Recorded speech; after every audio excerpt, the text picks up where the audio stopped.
All right, everybody, what's up? What I love about Wednesdays, new podcast app days. So, you've already heard my story, and you heard the story of Sean Keys. Two very different stories, but from two people that were very far along in their recovery journeys. What I want to do today is switch gears a little bit. Let's hear a recovery story in honor of Borderline Personality Disorder Awareness Month from someone who is still in the recovery journey. Someone who's overcame a lot of hurdles but still has a long way to go.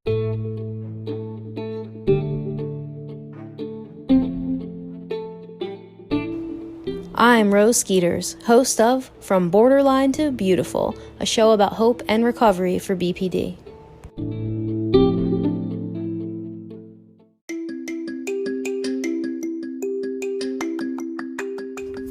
Are you wondering how I recorded this podcast? Well, if you haven't heard about Anchor, it's the easiest way to make a podcast. Let me explain. First of all, it's free. Second, there's creation tools that allow you to record and edit your podcast right from your phone or your computer.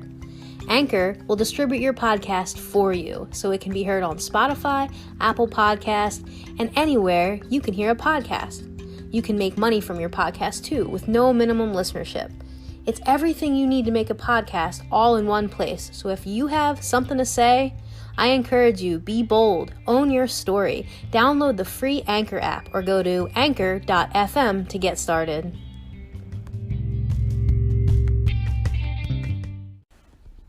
All right, so today on the show we have Devin Green, and she's going to share a little bit of her recovery journey, and Devin is actually still in the process of recovery. So I'm excited to have her on today because she'll be able to tell those of you that are just starting out or who are in the middle of their journey kind of what she's been going through.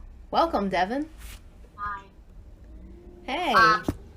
I definitely think I'd be a good example. I'm still learning a lot, but I've come to a point where I'm past a lot of the main struggles that I think a lot of people have. It's still hard. Yeah. It's still a process every day, and it's not like every day I'm great at it. But I'm 24. I have been with my fiance for what will be 5 years this June. And we have a 3.5-year-old daughter who definitely gives me a run for my money in terms of my recovery and everyday life. I was diagnosed when I was 18 years old, and the feelings were very double-sided, like extremely. What do you mean? On one hand, I was ecstatic that I finally figured out what was going on with me and why I didn't really fit into anything else in the diagnosis world. Right.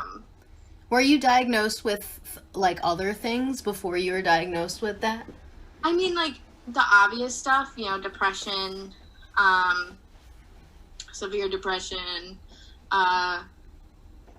severe anxiety. But at that point, like, it wasn't really anything. Nobody wanted to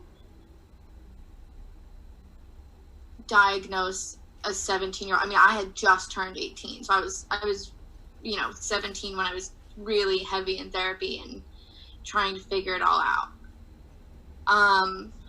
There was the possibility of bipolar, but it never, like, fit 100%. Like, there was always something that, like, it didn't make sense, for big aspects of bipolar disorder that I should fit into if I did have bipolar disorder. Right. So I was always very confused with that, but I was never officially diagnosed with bipolar. And then I had been working with that therapist at the time who did diagnose me with borderline for almost 3 years. And it wasn't actually her that first showed it to me. It was a lifelong best friend who was also doing therapy work, and hers was a little bit different. She had to do a lot more homework and like research, and we were both psych nerds. And I came across borderline, and she was like, "Oh my god, this is Devin." And her mom was actually sort of like a sponsor to me at the time. Okay. In recovery, because I was getting over a very serious self-harm addiction. I needed it. I craved it. And her mother had gone through very similar things as well as alcoholism and all that stuff, and her own recovery. So they actually sat down with my mom, who then sat down with me as well. They called me into the room. They wanted to like show this with me. They didn't want to just, go into it. And I was like, oh my God, like this makes so much sense. We looked at everything, and I hit, I think 8 out of the 9 prerequisites. Yeah. And it was insane. I had never hit like any prerequisites like that before. So then immediately I went to my therapist the next day, and I was like, Claire, I need you to tell me right now, do I have borderline personality disorder? And we had a really good relationship. She was just like, so here's the thing. I didn't want to say anything for another 6 months because you just turned 18. And, the whole spiel about how they don't like to diagnose people under 18 because of, personality development and stuff. Right. I shit you not, though, I had this my whole life. Yeah, so, yeah. Like 100%. And we laughed about it a little bit. So it was so nice to finally have the answers. Mm-hmm. On the other hand, though, I immediately went into research, like OCD style research. I had to know everything, every dark crevice and corner of this disease. Oh my gosh, I feel like so many people have been there. I've definitely been there. All of the forums, all of the articles, YouTube videos by psychiatrists, psychologists, the argument of, is it even really a thing? Can you recover? Ugh. No, you can't recover. Well, I guess you can, because it's not really a thing. Right. Looking at like what other people were feeling about this, reading memes, I guess, of like jokes of like BPD things, especially on Tumblr, because I was in my dark teenage shit. And there were nights that like I would just like be up late in this wormhole like crying because I can't recover from this. This is horrible. And like reading like new little things here and there that like it was like, oh fuck, I have that problem. What do I do? Yeah. So it was a conundrum. That's a lot. That was 6 years ago, you said? Yeah, 6 years ago. Wow. So after Claire told you that you had BPD, she like let the cat out of the bag, or she confirmed it? Yeah, she pulled out the DM5, and she was like, let's go on with the test. And once again, 8 out of 9 prerequisites. Well, did she change the therapy that she was doing at the time? Or, like because it sounds like you really went dark after you found out, even though you were relieved to have had an answer, what kind of therapy did you have? Because that was 6 years ago. So now, I'm over here curious, like how did 6 years pass and nothing changed for you? Until this year, right? One, because there's absolutely so much telling you that, like, there's nothing. So there was a lot of acceptance. I mean, like, there was depression about it, but there was definitely, like, to a certain degree, acceptance and learning to live with it, because that's all I thought I could do. I don't really remember having that conversation with her about, like, could I overcome this or not? Bless her heart, I definitely think she probably did try to change my therapy a lot. But I was I was crazy. I I I think I definitely like controlled that room when I was in it, you know, if that makes sense. Oh, just talking about I needed so much time to talk about what had happened in my life in that last week that I don't think I even gave her the chance to put aside that time to talk about actual therapy tools that we needed to use. It's so honest. I've done that. I know I've done that before too. Yeah, you just keep talking and talking and talking, Yeah, right? because one person that has to listen. Exactly. Exactly. Okay. Wow, that's fascinating. So this is interesting, and we haven't told listeners yet, but I have been Devin's mindset coach for, it hasn't been that long, right? It was what I would say October. Since October. So, since October, things have sort of changed for Devin. So maybe you can tell, I guess people a little bit about you do have a therapist too, though. I do. So I had stopped going to therapy after Claire. I went to school about 2 hours away, and it was just too hard to keep up. And then when I was at school, I really found a family of sorts. So my BPD, while it wasn't on the forefront of my mind anymore, it was definitely still affecting me 100%. But I definitely think for like the year and a half that I was there, I was able to have a more normal life. Sophomore year, I met Anthony. He did not go there. It was actually the summer before sophomore year. And it was a long distance relationship, and I ended up getting pregnant. Towards the end of my winter semester sophomore year, and had a falling out with my favorite person, which I know a lot of people on this podcast are gonna resonate with.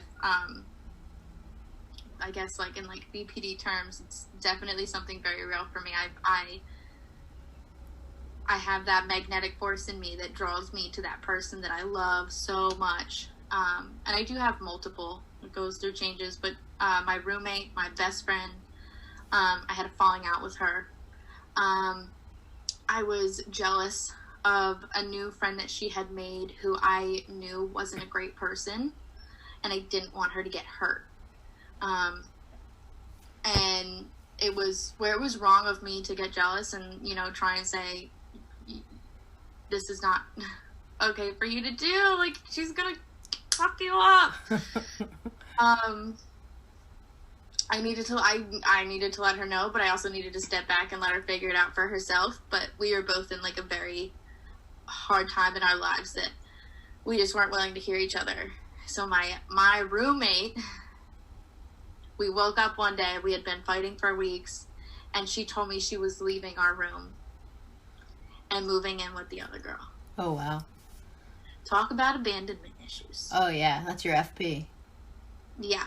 So, I left school. I did not know I was pregnant yet. Oh, you left school over that? Yes.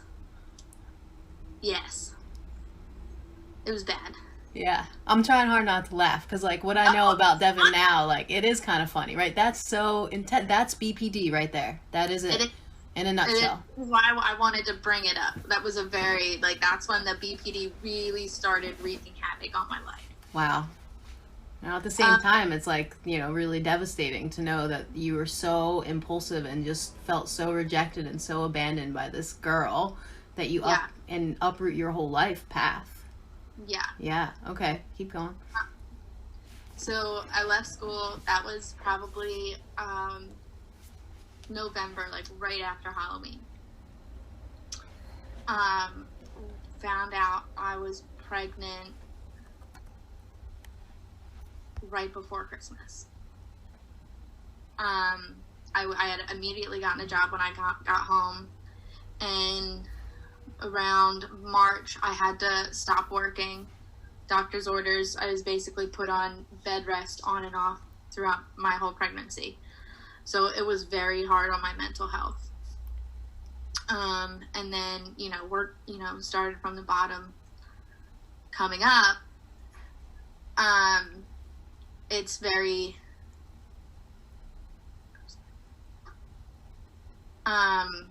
it was hard financially, so I had to stay home with our daughter. Right. And then I got absolutely horrible postpartum depression and anxiety. I had to be hospitalized. I did not think me and my fiance were going to make it. We weren't engaged at the time. There were days that I didn't even know if I was going to make it as a mother. I was very suicidal. Yeah. So I went into intensive outpatient therapy again for the third time in my life for 6 to 7 weeks. I can't fully remember. Is that a BPD specific or is it a postpartum? Postpartum specific. Okay. Postpartum. Postpartum specific. And then after that, I wouldn't say that, it got me through the worst of it, but I definitely still had a lot of wounds open from that period of time. I was able to move past the postpartum depression now. I had a very difficult time bonding with my daughter. It's not I want to hurt my kid. There's no feelings like that whatsoever. For me, it was all the extremely intrusive thoughts of everything bad that could happen to my daughter. Yeah. And then I would get anxiety about I couldn't make it stop. And then I would get angry because Yeah. Rose, my anxiety comes out in anger. And then I would feel so guilty about my anger that I would go into a depression. Right. And it was just the same cycle over and over and over again. Right. So it was postpartum mixed with a little BPD. Or no, I'm sorry. It was BPD mixed with postpartum. Yeah. And then at that point in time, I just couldn't really find a therapist that I connected with. My old therapist, Claire, was not in the state anymore. She had moved with her family. And then life just kind of went on for a little while. It wasn't great at all, but it was manageable, I guess. I don't even know if I would say manageable. It was manageable in a sense of, well, it's just not a good time to talk about it right now. So just go on with life. That's just how it is. Right. And then last year, around this time, my father, who is not in my life anymore, but was at the time, I found him relapsed of drinking. And that triggered a lot for me, a lot of PTSD that I had pushed down very deep. Mm-hmm. And I don't know. It wasn't the drinking that made me stop talking to him. I had initially said, listen, I need space. Do not talk to me unless I talk to you. I don't want to stop our relationship because it was already a troubled relationship. We had only been talking for about a year again at that time. Right. But I need space and you need to give me time. And I had family issues going on with other stuff and household issues. Not with my fiance or my daughter, just other family crap. And my dad was involved. And my dad is the alcoholic who he's very narcissistic. He has conspiracy theories that he will never let go of. My parents have been divorced since I was 9. They separated when I was 7 or 8. And my two sides of my family do not get along at all. Neither of them can do no right. And so my dad and his side of the family likes to seriously beat up my mom's side. My dad's side was always very abusive. And whereas my mom's side of the family might not have been perfect. Right. They had shit to deal with, but they always had my back. 100%. So he started talking about his conspiracy theories again, saying horrendous things about my mom's side of the family. And I was just done. I had told him multiple times, we don't need to have these conversations. If you want to have a relationship, agree to disagree. Let's act like it's politics. We don't talk about it. Yeah. That's a good boundary. I was trying. Right. You know, my daughter in my life, I want her to know my father. I did love my father.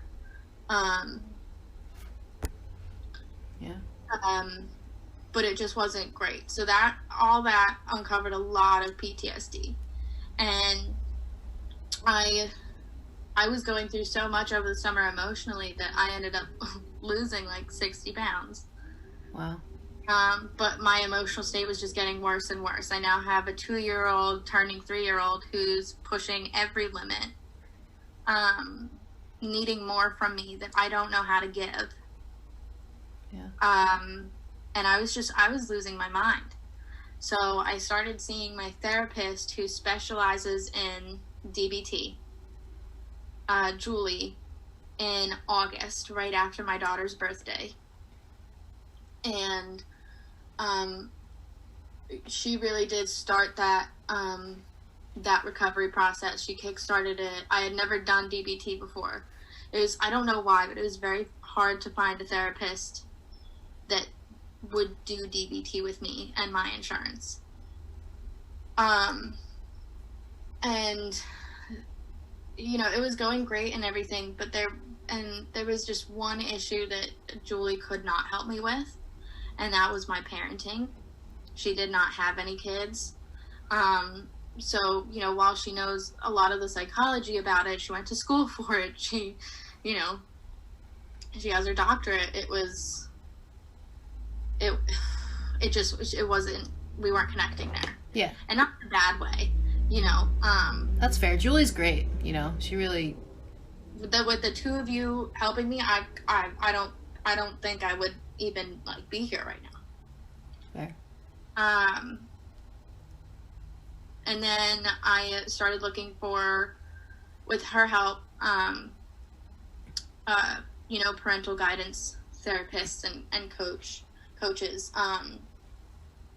And I stumbled across Rose, and it was the best choice I ever made. It's scary.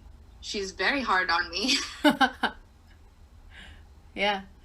Isn't that interesting? So I met you for parenting, so we can talk a little bit about that. So I have that another business, Thrive. Well, the only business is Thrive Online Counseling.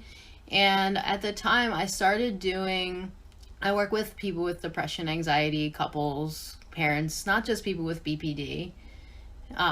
So I had started doing like in-home parenting stuff, like I don't know, a few months before, because it was just very successful for me, because I had to learn how to reparent myself and my own son. So I have a kid. So then that's how I think Devin ended up finding me. And I had something on my Psychology Today about borderline personality disorder, but I wasn't quite in like the treating, like the thing. Right, but I didn't wear it on my sleeve. It's not like you knew what you know about me now. So that was one thing, like Devin didn't know she was walking into a parenting coach who also... I think she might have borderline. She keeps hinting at it. And I don't want to just like ask, because I know boundaries with therapists and coaches and everything. But right. I swear to God, she has it.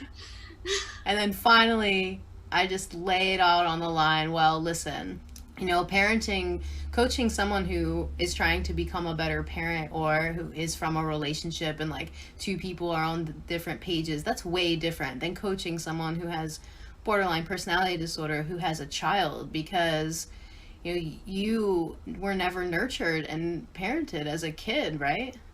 No. And yeah. I don't think I even really realized that until, you know, I was working with you and you were showing me what nurturing is. Yeah. Okay. So that's how I sort of came upon working with Devin is more through parenting coaching, and then the borderline personality disorder, it just can't be ignored. It just could not be ignored. No. Yeah. No, it could not. It was bad. Yeah. So tell us a little bit about what parenting with BPD was like, and, go from there. It was horrible. It was absolutely horrible. I mean, I would cry to my fiance that I felt like such an abusive parent. And to the point where I had worked up this very real fear. Like, it was real in my mind. I was waiting every day for, like, CYS to knock on my door. I didn't hit her. I would never. I mean, spanking when it's deserved, yes. But verbally and emotionally, I could not cater to those needs, and I would just get anxious. And like I said earlier, my anxiety immediately comes out as like fight or flight mode. I get angry, and I get BPD angry. I am a very angry borderline. No. Laughing. Devin is a very angry borderline. I don't know, like, I think that you've come a long way where I don't know if you entirely meet the diagnosis, but like still with the temperament, yeah, you do get very angry. I'm very angry borderline. Yeah. If you see my borderline come out now, it's still probably when I'm angry. I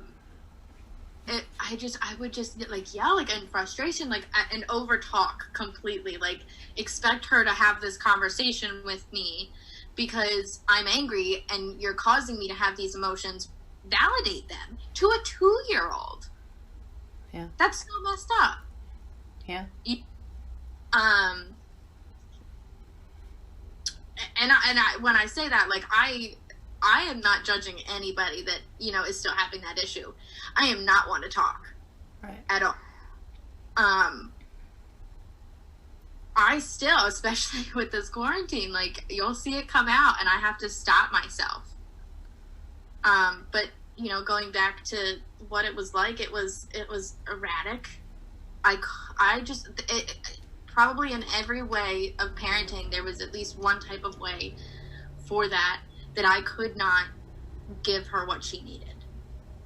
I couldn't nurture her. I mean, yeah, I can cuddle with you. I can tell you I love you. I had that too, but that's not, I thought that's what nurturing was. It's not. It's knowing when to not rescue her and when the right time is to hold her hand. Right. It's unconditional love, right? Yeah. Which, I think that right there is the biggest and hardest part of parenting when you have borderline personality disorder, because no one loved you unconditionally. I have to take that leap and say that, like, most people out there listening, they haven't experienced unconditional love. Maybe you had like a mom that was a best friend or, whatever, but, unconditional love is loving someone even when you're really pissed at them, loving someone even when they hurt you, like, just loving someone through and through no matter what. So, even if you have a hyperbolic temperament or a temperamental disturbance, you're not going to, feel unconditional love in the same way or experience it in the same way as someone that is neurotypical does. So you have to sort of relearn what that is. And that was, some of the things Devin and I had talked about. And she had this fear of children and youth. CYS here in the state of Pennsylvania is children and youth. So it's like youth services, right? So she would have this fear that children and youth would come and take her daughter. And I would say, like, well, do you remember what I would say?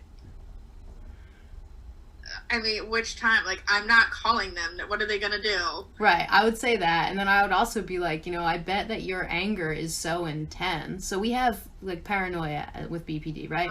And I would also say, like, I bet that your anger gets so intense sometimes that even though that, there's no need to call them, like, it's not that deep, that you feel like it is, right? Yeah. Because you get so angry and so rageful, and that's because someone, even child, adult, whatever, but like someone enters our environment with BPD and they make us angry or they do something that we don't expect, and then we just want to like unleash on them, child or not. So feel these emotions, you don't know what you're unleashing. Yeah, absolutely. So you are still learning, right? How to have unconditional love. Yes. Yeah, it's definitely been a struggle with the quarantine. 100%. It's hard. I mean, when at this point, when I had started seeing Rose, I had just put Quinn into daycare for the first time. We could finally, we're moving up in the world. She was in daycare part-time, so I had a break. And I needed a break, not only just because I needed to get away, but also I had a lot of appointments now, and I could actually go and focus on these appointments and not, like, oh, I have to go relieve my mom of Quinn or bring her with me. And then, I don't know, quarantine, school's gone. I'm with her again 24/7. And now I have a 3-year-old pushing 4-year-old and pushing all of the boundaries and buttons. All the boundaries and buttons. And you know what? Another thing for people to know out there listening is, like, if you have a child and you're in recovery for BPD, you have to remember that for the last however many years you had BPD. So I always tell Devin, this is a child who was raised by an emotionally intense woman. You are intense, so your child is going to press all of the most fun buttons, negative and positive, right? So being in quarantine makes it tough, Yeah. But what's changed for you since you and I have worked together? That's really important for you, parenting-wise, BPD-wise. What's different and what helped? So much. I mean, I've learned what I need to be doing. Like, I'm going to get angry. Don't dig my heels in. If I can just focus on not digging my heels in, then I don't fully explode. And that was a very hard thing for me and my partner. And my child. We still live with my mother, and she was a big stressor for me. I don't even let her get to me most times now. And if she does, I don't even show it. And that's huge because she wants me to show it. Yeah. In terms of parenting, I'm on the forefront. I would that's how I describe it to Anthony, of, fighting that nurture battle. It's something that I'm still learning to do every day. It's something that I can now question myself. Okay, I can stop and question myself. Is that nurturing, or is that just, what I thought nurturing was? Am I angry at her? Okay, yes. Can you stop for a second to show her that, you still love her? Can you stop and walk away and, regain that strength? That's something I can definitely do now. I don't over-explain. I've learned how to discipline Quinn, and it's still a struggle because now she's learning how we disciplined. I was just talking to Rose about this the other day. She's figuring it out.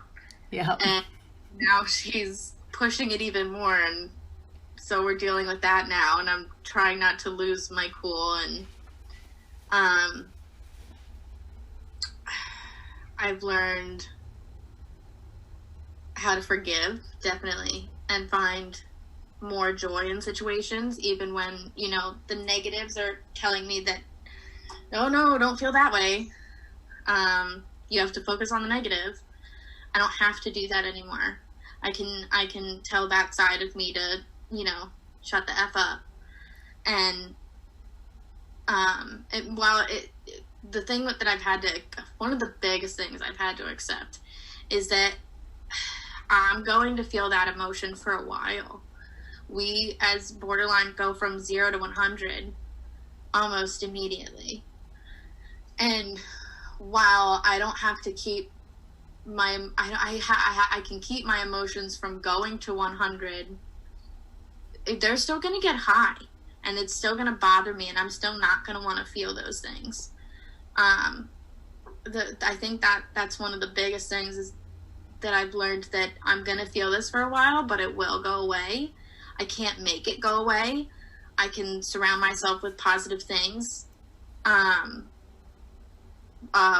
of which Rose got me to do was exercising in an actual gym, which, even though it's taken away from me right now, I've learned how to exercise at home. Yeah. But I need to be okay with those emotions, otherwise they're not going to go away. Absolutely. So instead of avoiding them, you just kind of wait for them to go away, knowing that it will pass. You had to trust that would happen, right? And you don't sit in it. You know, you can do other things, be mindful of what you're trying to do at the moment, but just let it take its course. Yeah, absolutely. But how did you get there? You know, because that's the question on everyone's mind. Yeah, you're doing good. You're doing amazing. I mean, I'm blown away. Because there were some moments, you know, admittedly. What? I think that was like the major turning point when it was around my birthday. We were writing the letter to my mom. Okay. And Rose got so mad at me. And I'm like, what did I do wrong? And he yelled at me. And I was like, oh, yeah. I yelled back at you. Yeah, so that's a thing with people with BPD, right? We love to make stories in our head. And because we're so scared of being rejected or abandoned, those become really real. So Devin had really, really deep-rooted stories. And she wanted me to believe every single one of them. And every time I didn't, she would keep going, right? You would keep going and going and going. Like when you would get in fights with Anthony, right? Yeah. Oh, yeah. That's my fiance. Yeah, or that time you stood up. Devin stood up one time and threw her hairband, like, across the room. She was, like, yelling, and I was just like, okay, this is why I'm not a therapist. I am a mindset coach. So I stood up, and I just, like, was like, no, you know, you're being mean, because you would turn into a tyrant. Yeah. Yeah. 100%. Not only to my daughter, but my fiance. And I think one of the biggest issues was that I couldn't control my mom because she had controlled me for so many years, and that kind of, oh my God, yeah. 100%. Yeah, but it wasn't the yelling, because, you know, I wasn't, like, you know, screaming at you, being abusive. I was more, like, trying to get you to see. Yeah. Like, that was, like, a big thing was, you know, that I had been through for so long, and whether it's the truth or not, and it's not, I needed to let it go. Otherwise, there was no way that I would move on. I mean, I don't have to have, you know, I don't have to let it go and have this perfect relationship with the people in my life that hurt me. But I have to let the weight off of my back so that I can heal, regardless of my relationship with them. Yeah, absolutely, because no one will ever be able to give us the validation that we're looking for. So if we spend our whole life keep looking for it, we're just going to spend our lives disappointed and in, like, that angry state, you know? And I like, you know, the other thing was that, like, I was a tyrant, and I was forced to face the fact that, like, if I did not change, I wouldn't have anybody. Because I was so, my heels were so dug in on controlling my emotions and not feeling bad that it was controlling everybody around me and how they were making me feel and pushing them away. Yeah. That's so powerful. Yeah, that's exactly what happened. Absolutely. And I think, you know, the journey for a lot of people is to get that person, that therapist, that mindset coach or whatever, to it's almost as if, like, I squeezed your cheeks and I'm like, no, listen to me. You know, you're not wrong. You were never wrong. You're never wrong for feeling the way that you feel, because those feelings come from the BPD. They come from what you've been through. The part that's wrong is when you try to hold on to something so tightly or control the world around you so tightly that you become exactly like the people that hurt you. You become, like, so angry that you're now a tyrant. You used to set Anthony up to fail, right? And I think you said something along those lines, that because of that, my relationship with my daughter wasn't going to be any different. And I think right there in that moment, it broke my heart so bad, which is what it needed to do. And, but it broke my heart so bad that, like, I didn't tell anybody about that conversation that Rose and I had. That was it. I didn't need to explain that I was going to change because I needed to just do it for myself. But I did it. And then 2 weeks later, we came back to that conversation, and Anthony was like, well, there's been a change. And he didn't know. And I didn't want to tell him, but I think we were still, working out the kinks, and we weren't perfect in that 2 weeks. And we had a fight, and I was like, this is why. I'm trying. I'm actually trying. And, I want you to know that. Yeah. Absolutely. And that was maybe, three months ago? Yeah, that was a little bit ago. I remember that. I said, if you don't stop acting the way that you're acting towards Quinn, then you would become just like your mother's relationship. It would be the same relationship, right? But then the next session after that, you were like, different. You just were different. Her whole demeanor, everything about her just changed. And she was like, well, I was brushing Quinn's hair. And usually that was a struggle, but it just wasn't. It was like you were starting to understand that there's more to being a mom than just having battles. And going of the day. Yeah. Yeah, that was a huge turning point. For sure. It was huge. And I mean, I definitely have not gone back to those moments at all. That was it was just it was the flip switched and the light was on. That's it. I'm still struggling with stuff. 100%. I'm still struggling with, I still have to stop myself from over talking. I still have trouble playing one-on-one with her. I'm doing the imaginary stuff, and I swear to God, she's gonna be a novelist. Her imagination, I can't. It's an I still struggle with it. But if we stick to a schedule or we do the timers, then that helps. I might start to raise my voice. I can stop myself. It might take a whole sentence, but I can stop myself. And if you stick to the disciplinary rules, then, that's pretty much it. It becomes easy. Yep. Yeah. Definitely. So we defined all of your moral compass, all of your moral values, like in one of the previous episodes. And then Devin hung up all of the definitions and the words, and she hung them all over her house. And then we talked about parenting, house rules. We talked about timeouts. We talked about, all of the things that, a quote unquote normal person would do with parenting that you just don't think about. That's helpful with parenting coaching. But there was also that added layer of the core values of what's forgiveness, what's love, what's joy. So that way, every time she had a problem, there's a huge pink paper. I think I drew them, right? Yeah, paper. Yeah. Yeah.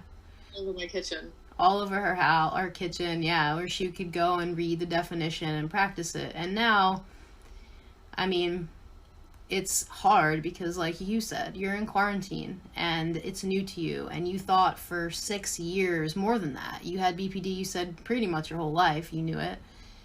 I knew that, when I figured it out, I was like, this explains so much. I always had the, the favorite person. I always had the abandonment issues. I always had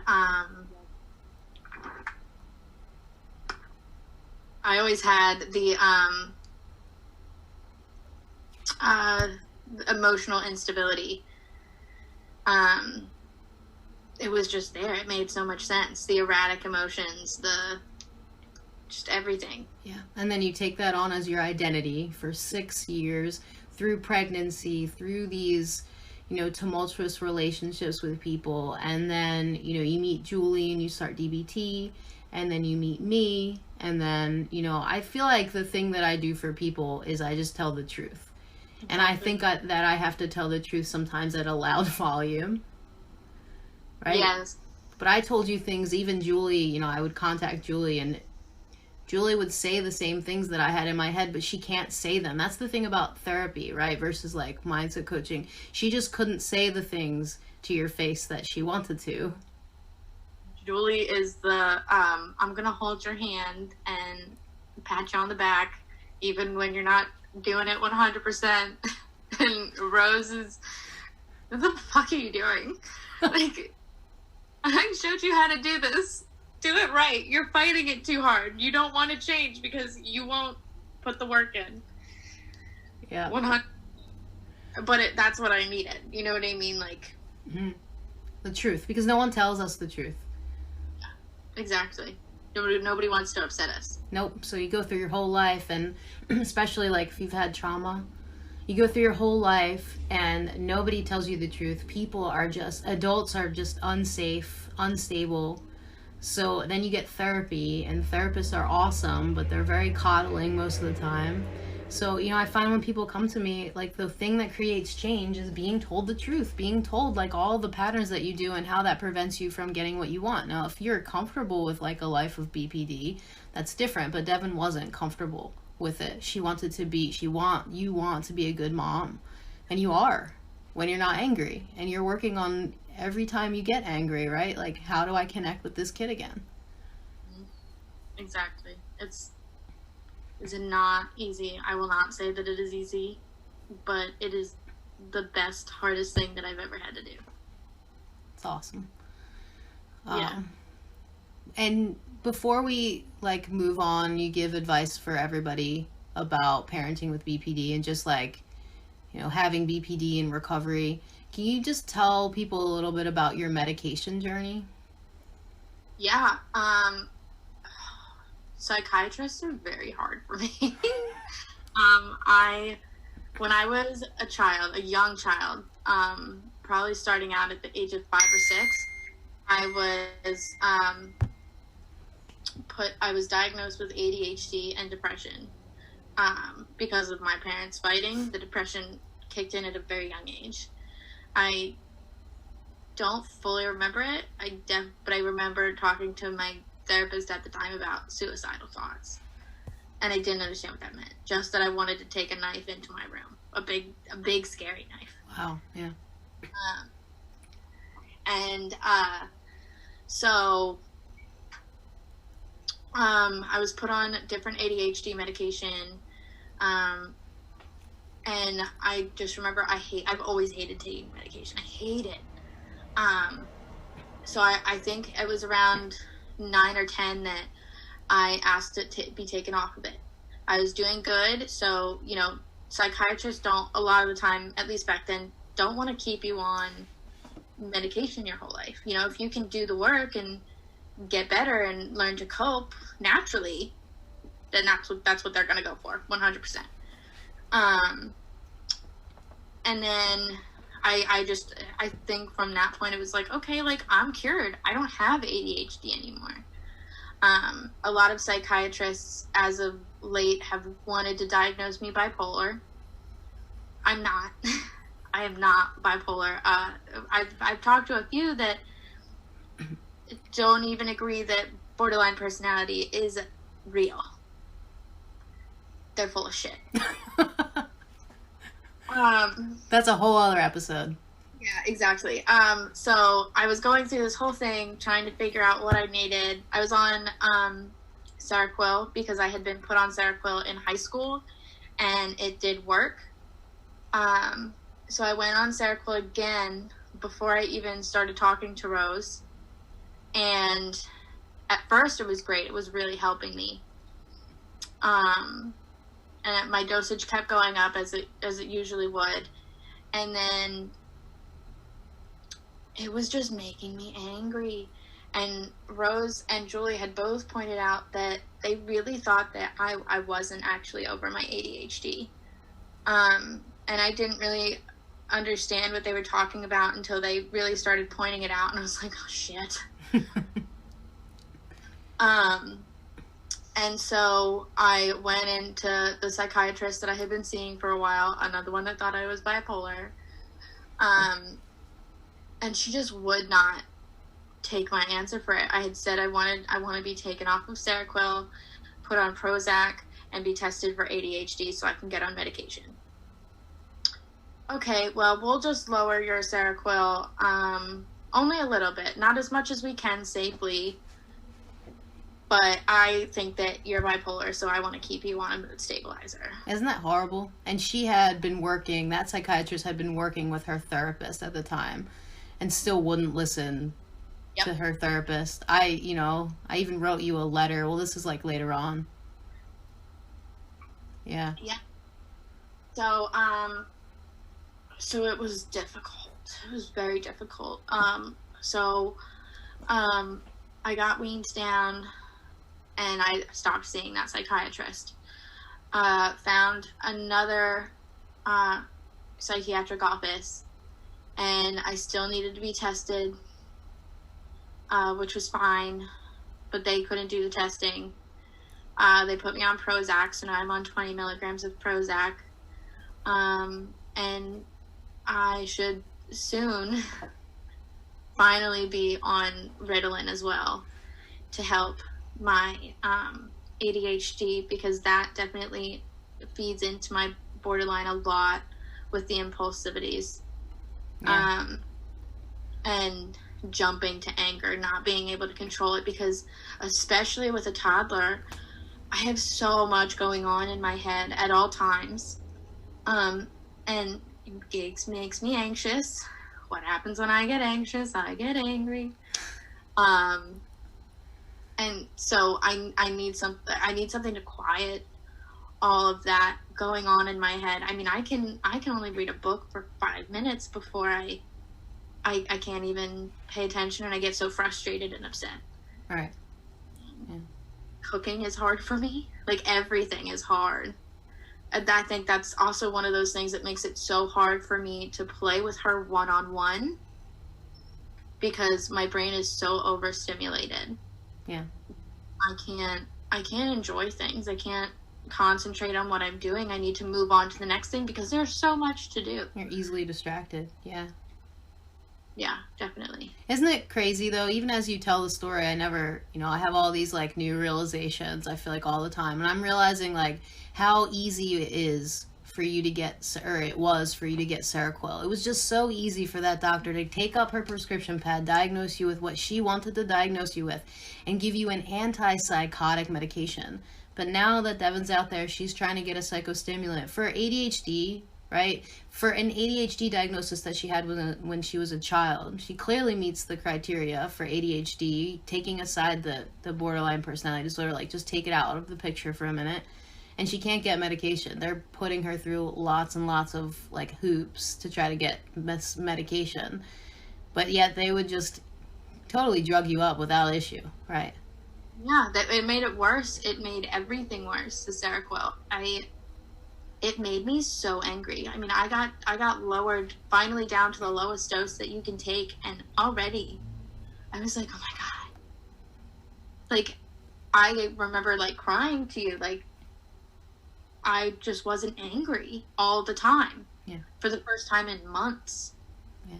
But you had thought it was working, right? So, like, for all the people out there who are on, like, Seroquel, Geodone, all these combos of meds, like, what would you say to those people who are really dug into the idea that Seroquel's the way? I was on Seroquel 3 times throughout my life. Not all crazy dosages like this last one. I always thought it was helping because it makes you drowsy. It has to calm you down. It's so wrong. I don't think I will never take an antipsychotic again. It made everything so much worse. It is, they want to say that borderline is the sister to bipolar, so you have to be on an antipsychotic or something that numbs you down, and it's not true. It makes it worse for us. I'm sure that there are people out there that, it does. It's very small fraction. Very small. Mm-hmm. I don't think that it is a helpful drug. I understand why we have to jump through hoops for the type of medication that Ritalin or Adderall is. It's not right. It's not right. I understand why. But if that's the case, then there needs to be serious testing for antipsychotic drugs, because they're just giving it to people. And it is making so many people go down in their progress. Yeah. Because that's what they think the answer is, right? The answer isn't treatment. It's not being told the truth. It's not changing. It's not looking at yourself. And test for that too. Right. Exactly. Yeah. All right. Well, thank you. So you're off Seroquel, still doing better. World didn't end. You're taking this very low dose of Prozac, and you're still trying to figure out the system so that you can get someone to give you the psychostimulant to see if that will help with your impulsivity. Yeah, right now, it's just a matter of, I've seen a few testing places that would like to charge outrageous prices, close to or above $1,000 for a test that is going to tell me an answer I already know that I need. Absolutely. So Rose has helped me find another option, so hopefully I'll be looking into that today. Awesome. All right, cool. So any last words, or what do you have to say for people out there who are struggling with BPD, who don't believe in recovery, and who also are parenting, which I don't think that's talked about much at all? No, it's not, because everybody's too scared. I think everybody has a little bit of that CYS or social services fear. Yeah. One, you can get better. Don't listen to the psychiatrists and psychologists who tell you that BPD is not real. Do not listen to those who tell you that there's no way to get better. Those people have been taught by the wrong people. They have not seen it firsthand. They just don't care enough. Immediately find a new doctor. 100%, because I don't care if that's all you can afford. They're not going to help you, so you're just wasting your money. You can get better, and it took me finding Rose and Julie to understand that. I mean, even Rose, really. Like, I remember her telling me that she finally, when she told me she had it, I overcame it. You can get better. And I was like, bitch, please. Like, you're talking to me. Okay, you're crazy if that's what you think. Until, we really started going through the motions, and I could see that she really did overcome it.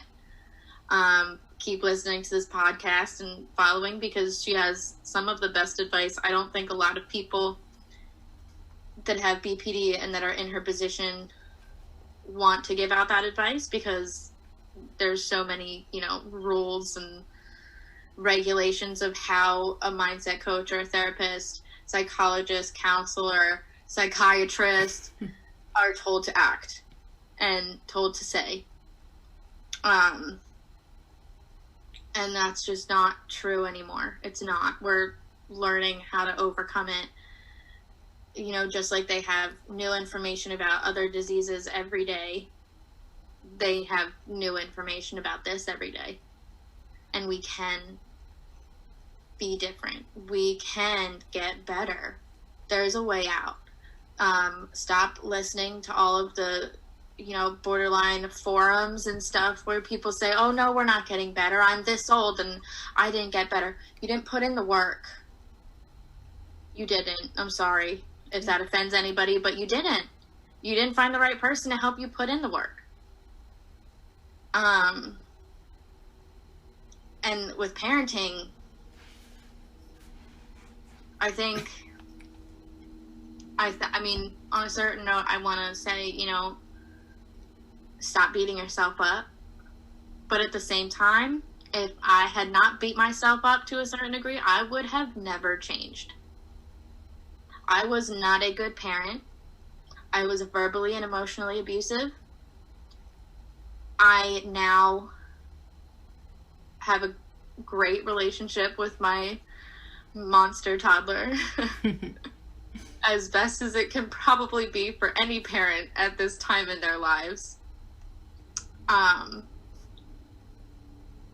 I have learned how to be a better parent than my parents were, than their parents were, and who knows how many generations it was affected by borderline and generational trauma.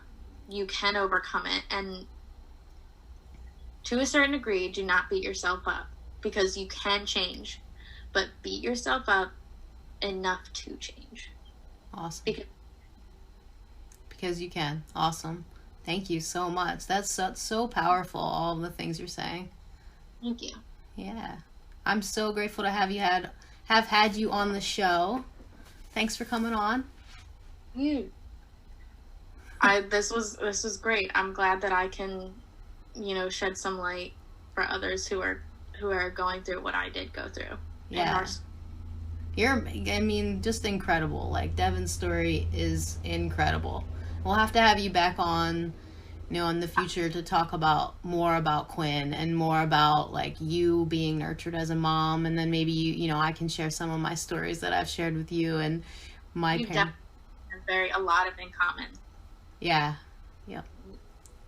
And we can laugh about it now, but we can. All right. Awesome, Devin. Well, we definitely have future episodes together, and you have a lot of work to do. So hopefully, we can kind of follow your journey and have you back on soon. Thanks again. Thank you, Rose. Bye.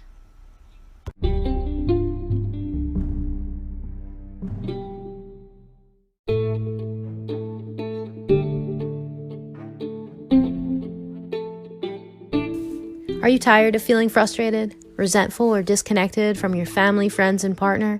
Thrive Mind Body LLC Mindset Coaching and Counseling can help you.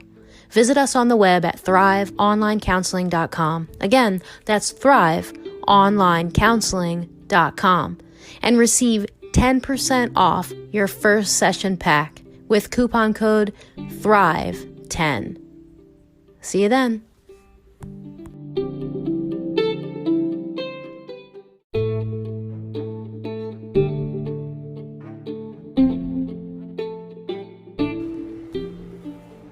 Okay, thanks for listening. That was From Borderline to Beautiful, a production of Thrive Mind Body LLC, online coaching that helps frustrated individuals, resentful couples, and disconnected families navigate through tough times. Visit us on the web at thriveonlinecounseling.com. If you like this show, remember, you can hear it on Anchor or Apple Podcasts or Pocket Casts or any app that you use to listen to podcasts. Subscribe to get a new episode every Monday. If you want to get in touch, you can leave me a voice message. Some of you had some comments and questions from the last episodes, and I'd love to hear whatever questions you have too. Just download the Anchor mobile app, search for From Borderline to Beautiful, and tap the message button to send me a voice message. We'll have all those links in the show description. Okay, we made it. Thanks again for listening. I'm Rose Skeeters, and I'll be back next week with another episode of From Borderline to Beautiful. Talk to you then.